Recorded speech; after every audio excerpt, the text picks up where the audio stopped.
Well, June 30 is less than 2 weeks away, which means it's time to gather your receipts and get your highlighter ready because it's tax time. Ooh.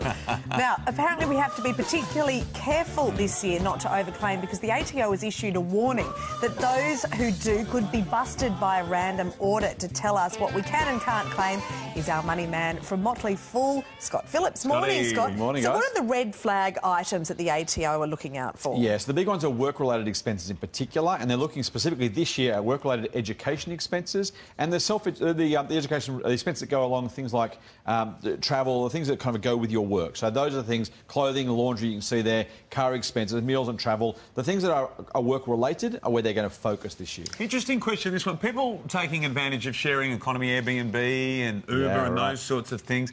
Gee, that seems like a grey area. Is that income or not income? Well, it's not a grey area at all, according to the ATO, and this is what they're saying. So be very, very careful. If you take money for Airbnb, if you take money as an Uber driver, those things are absolutely taxable income. You have to be careful. Also, too, if you're Airbnb, it may mean some of your house is capital gains taxable when you sell. So be careful. There may be a sting in the tail there. It's fine to think I'll get some income now for Airbnb.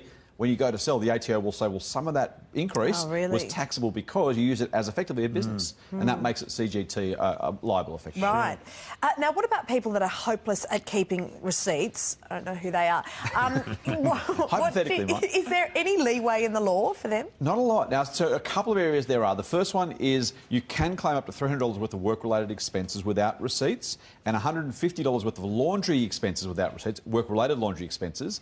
So there's a little bit of space there, but you must be able to substantiate where that money came from. So you don't need a receipt, but you need to be able to say, well, here's how I calculated the $300. It was this many shirts, this many pairs of pants, or this many kilometres driven, this many pieces of stationery bought. Whatever those things are, you don't have to have receipts for that small amount, but you must be able to show how you calculated it, and it must obviously be reasonable. And be very careful. These days they can data match. If you haven't taken the money out of the bank account or you haven't spent the money in a particular stationery store, for example, or a dry cleaner, they'll be able to pick that up pretty quickly. Really quickly, what happens if you get caught out? Yeah, so it can be big penalties. $1 billion worth of penalties last year alone were picked up. So they can charge you interest. Most honest mistakes pay back the money, maybe a little bit of interest. It's not particularly bad, but be very, very careful. If they think you're taking them for a ride, they'll come and get you. Thanks, okay, so if you feel as if you can justify, if it's correct, you believe it's correct, then you should be you may have to pay the tax back, but there won't be a huge penalty. Yeah, gotcha. All right, Scotty, thank you so much. Are we looking at yours now?